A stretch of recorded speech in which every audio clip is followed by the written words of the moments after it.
قربانی جو ہے نا یہ صرف امت محمدیہ کے لیے نہیں ہے، بلکہ قرآن کریم کی مطابق ہر مسلمان امت کی ترتیب ہے۔ اللہ تبارک و تعالیٰ قرآن کریم یعنی سورۃ حج میں یہ ارشاد فرما رہے ہیں، سورۃ حج آیت نمبر 60، اللہ فرماتے ہیں وَلِكُلِّ أُمَّةٍ جَعَلْنَا مَنسَكًا لِيَذْكُرُوا اسْمَ اللَّهِ عَلَىٰ مَا رَزَقَهُم مِّن بَهِيمَةِ الْأَنْعَامِ۔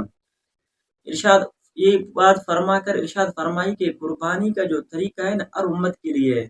پتہ چلا 1,24,000 انبیاء کم و بیش آئے، تمام امتوں پر یہ قربانی فرض تھی، تمام امت یہ قربانی کرتی چلی آئی ہے۔ تو اللہ تبارک و تعالی ہمیں ایک بات سمجھا رہے ہیں،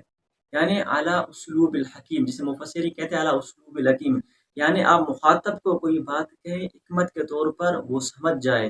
تو اللہ تبارک و تعالی ہمیں سمجھا رہے ہیں۔ اگر ایسا نہیں ہوتا تو بعض لوگ کہتے ہیں یہ صرف امت محمدیہ کے لیے، ہمیں کیوں مشقت میں ڈالا، کیا یہ نئی بات ہے، تکلیف ہوگی، مشقت ہوگی؟ تو اللہ تبارک و تعالیٰ فرما رہے ہیں کہ بھائی یہ کوئی نئی بات نہیں ہے،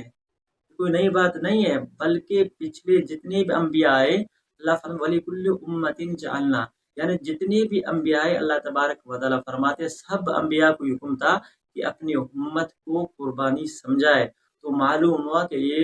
قرآن کریم کی آیت کے مطابق صرف امت محمدیہ کے لیے خاص نہیں، بلکہ تمام امتوں کے لیے قربانی